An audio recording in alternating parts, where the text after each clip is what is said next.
asalaamaaleykum mbokk yi siiw si Daaray Technologie ñu ngi leen di gërëm te di leen jaajëfal dal leen a jàmm si seen nouvelle vidéo alors te vidéo bi dinañ jàng benn méthode n'est-ce pas bu am solo ñu koy wax get elements by name. Alors get elements by name n'est-ce pas, contrairement ak get elements by tag name bi nga xam ne dafay permettre récupérer benn balise via le nom de la balise, contrairement ak get element by class name bi nga xam ne dafay récupérer benn balise avec la valeur de l'attribut classe. Contrairement par exemple avec la méthode getElementById bi nga xam dafay récupérer benn balise via la valeur de l'attribut ID. Donc getElementsByName dafay permettre de récupérer tout simplement benn balise via la valeur de l'attribut name, n'est-ce pas? Donc il faut que balise bi am attribut name pour que nga mën a utiliser getElementsByName. Alors donc fii damay créer waat tout simplement benn H2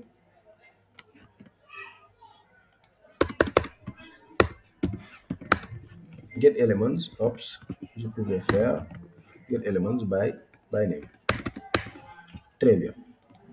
Ok, d'accord. Ma peut-être créer fii benn paragraphe ma jox ko identifiant test,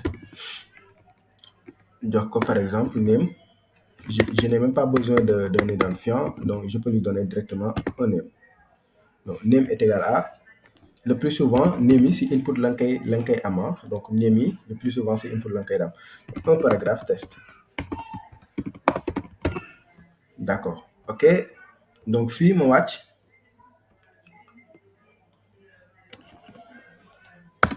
get elements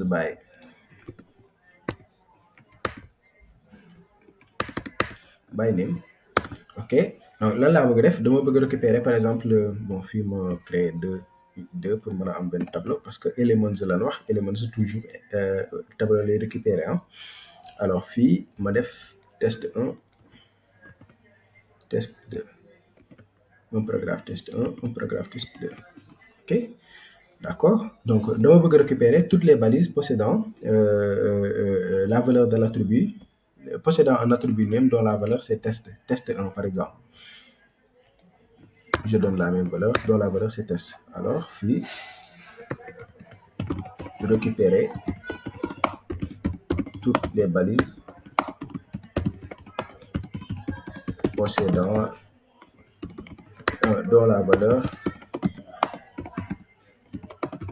de l'attribut name égale test par exemple. Ok, d'accord. Donc mën naa changer sax par exemple seen background color ma def ko par exemple yellow. Donc fii damay def quoi, document point get element by id by name, n'est-ce pas, ma jox ko par exemple test. Donc lii mën naa def console.log de ça, CTRL X CLG de ça. Ok, ma xool lan lay am exactement. bu ma actualiser yéen a gis mu ni ma not list, et enfin am naa not list. Donc depuis le début lan la doon am ay HTML collection lan doon am, mais fii yéen a gis par exemple get element by name not list lay récupérer, moom not list lay récupérer. Après bu ñuy jàng par exemple query selector di nga gis aussi que moom aussi not list lay récupérer. Donc après dinaa leen wax c'est quoi la différence entre not list ak HTML collection. Mais di nga gis ni ñoo ñaan ñëpp ay tableau la. Fii mën naa am accès si premier élément bi, fii mën naa am accès si deux éléments bi. Yéen a gis dafa détecté yi nga xam ne dafa am name dont la valeur c'est test, yooyu kese la ma indil. Donc fii bu dee dama bëgg a am accès si premier élément bi, qu'est-ce que je peux faire? Donc ça vous l'avez compris, on fait tout simplement 0 ici pour accéder si premier élément bi. Donc ma actualiser di nga gis si premier élément bi la indi. Donc premier élément bi dama bëgg a def par exemple ma changer background am en yellow. Donc comment je vais faire ça? Donc fii dans ce cas damay génn console.log bi, CTRL X ma effacer ça. Ok, point style point background color, ops, background color, n'est-ce pas, est égal à yellow.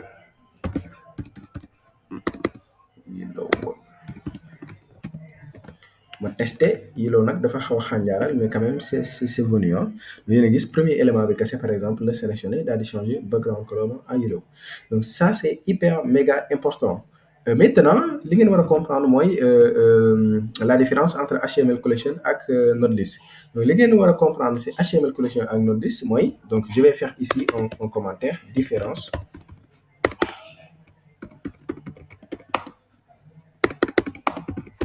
entre HTML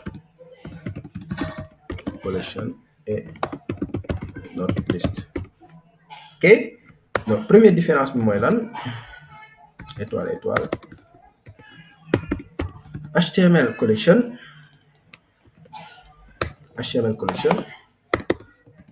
avec HTML collection on peut accéder à une balise via son deux points comme man dama bëgg lu xumb. Donc premier élément bi via son ID ou bien via la valeur de son ID, n'est-ce pas? Name et quoi? Via la valeur de son identifiant, via la valeur de l'attribut name et via par exemple sa position, l'index, via l'index. Donc ici, on peut accéder, ça c'est avec HTML collection, on peut accéder à une balise via la valeur de son attribut. Ok, ça dépend via la valeur de son attribut ID. Bu dee balise bi am na identifiant, bu dee balise bi am na attribut ID, mën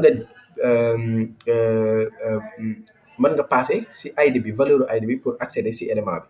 Bu dee balise bi am na attribut name, mën nga jaar si valeur attribut name pour accéder si balise bi. Bu dee par exemple position bi mooy lan index bi mooy 0 1 yi ngeen doon gis sànq 0 1 loolu mooy index bi wala position tout simplement. Donc bu dee HTML collection da ngay am ouverture yu bëri par exemple di nga mën a jaar si valeur ID bi wala nga jaar par exemple si valeur attribut name bi wala nga mën a jaar par exemple si tout simplement position bi. Par contre loolu fekk aussi not list. Bu dee not list pour nga accéder par exemple si balise bi il faut tout simplement passer par l'index, donc via son index. Donc loolu noonu dama leen koy jox damay joxe benn exemple pour que ngeen gën a mën a comprendre ce que je suis en train de mbaraju. Alors fii pour cela damay créer par exemple deux paragraphes fii la ci HTML bi. Donc fii je fais des commentaires pour que ou bien je peux faire directement ça ici P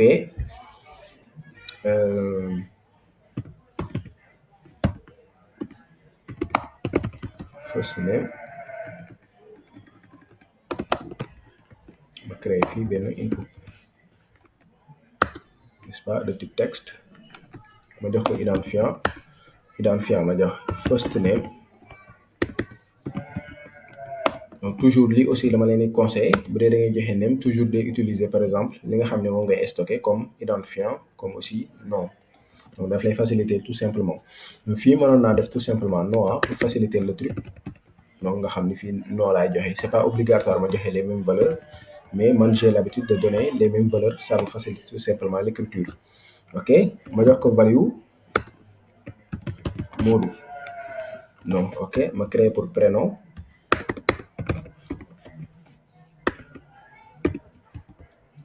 Donc fii mën naa sélectionner benn contrôle D ma def prénom fii ma def Sarr. Donc prénom je pense que mooy Modou, nom mooy Sarr. Donc ici je mets Sarr. D'accord, ok. Donc fii qu'est-ce que je veux faire? Mën naa récupérer par exemple tous les inputs. Donc nan laay jaar lan laay def kan moom mën a wax lan laay def mën naa passer par get element by tag name. Donc fii dans laay def damay def document, je fais console.log d'abord, document.ops get element by tag name, récupérer ma tous les inputs. Ok, parce que am na deux inputs ici. Voilà, donc input no balise là alors que am na deux inputs ici. Fii am na deux inputs, donc mën naa récupérer, n'est-ce pas, tous les inputs. Léegi ma xool normalement fii HTML collection laa am léegi xool leen li xew bu ma defee fii HTML collection yéen a ngi gis fii 4 laa am 4.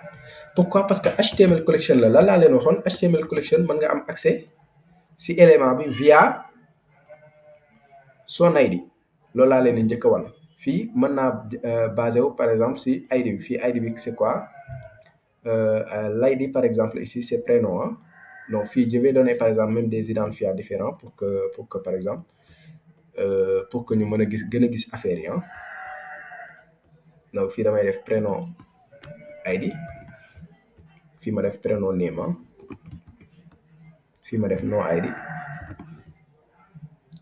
fii ma def nom name mënoon naa ko séparer par underscore mu gën a leer ah.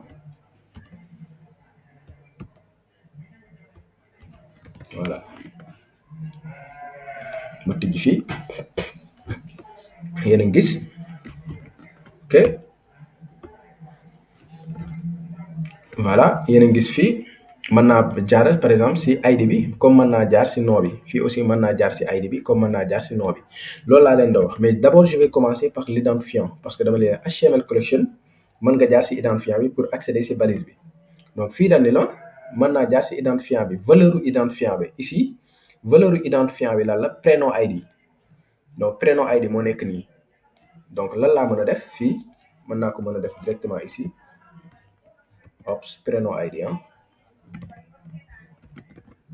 prénom ID ma defee lii dafay récupérer balise bi ma actualiser ngeen xool gis ngeen récupérer na balise bi donc si lan la basé wu pour récupérer balise bi sur la valeur de l'identifiant la valeur de l'identifiant du ay luxus mais moo nekk nii donc fii léegi ma jaar si la valeur n'est-ce pas de prénom name donc fii aussi bu ma defee prénom name di ngeen gis ni par exemple dinaa mën a am accès si balise bi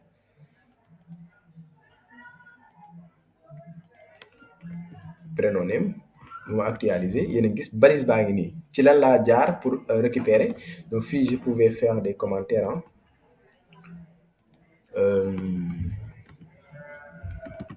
Via ID n'est-ce pas via ID lii laay am ok via name yéen a ngi gis via name récupérer naa balise bi ma def via position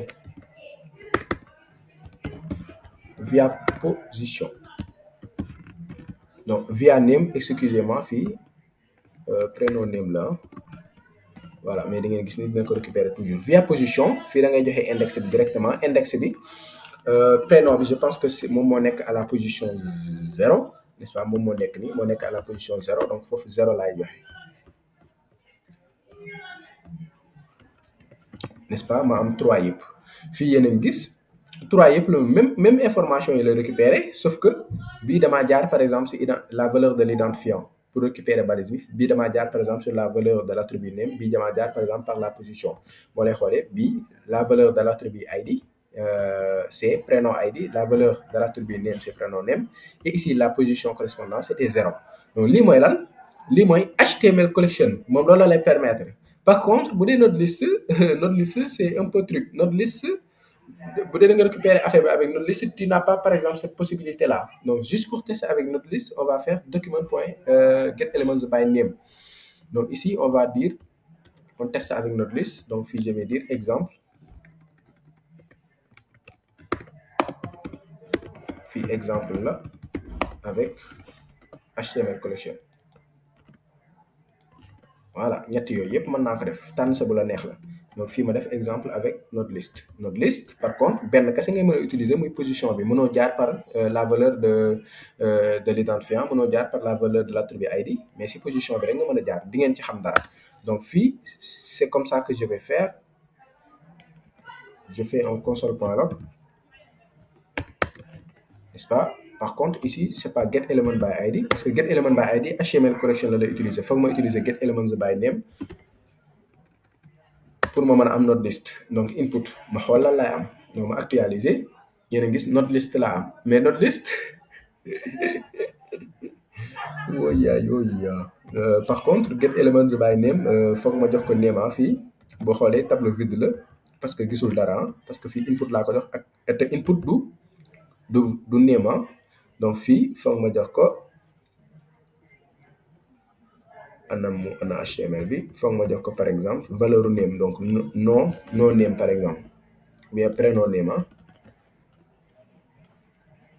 foog ma jox ko lii pour mu mën ma retourner ay valeur maintenant am na benn élément donc bu ma tijjee fii di nga gis ni mënuma jaar par exemple si lu dul si position bi fii mënuma jaar si lu dul ci position bi n'est-ce pas fii par exemple bu ma defee 2 0 bam n'est-ce pas récupérer na balise bi mais est-ce que bu ma defee ops 2 prénom name dina ko récupérer non n'est-ce pas mu defee nii du ko récupérer yéen a ngi gis undefined la ma defal xamu ko n'est-ce pas c'est tout simplement que notre liste tu peux passer que par la position pour récupérer la valeur donc ici j'ai actualisé 2 fois donc fii c'est avec notre liste donc fii mënoon naa ko wax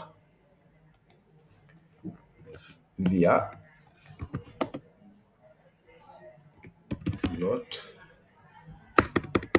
ou bien je fais tout simplement notre liste 2 points voilà donc fii hop ça va permettre que ngeen gën a mën a gis fii notre liste la n'est-ce pas fii notre liste il peut le récupérer que via la position je pense que je vous ai fait une démonstration assez claire c'est par exemple les différentes manières la différence entre HTML collection ak notre liste je pense que c'est assez clair à ce niveau-là donc n'oubliez pas de revenir là-dessus si vous n'avez toujours pas compris n'hésitez pas de m'écrire sur les commentaires si c'est clair n'est-ce pas ku nekk na ma bindal par exemple si commentaire yi que ma c'est clair wala c'est top hein n'oubliez pas de liker la vidéo sama gars yi je vous donne rendez-vous si beneen vidéo ñu jàng 2 sélecteurs yu am solo ñu koy wax query selector ak query selector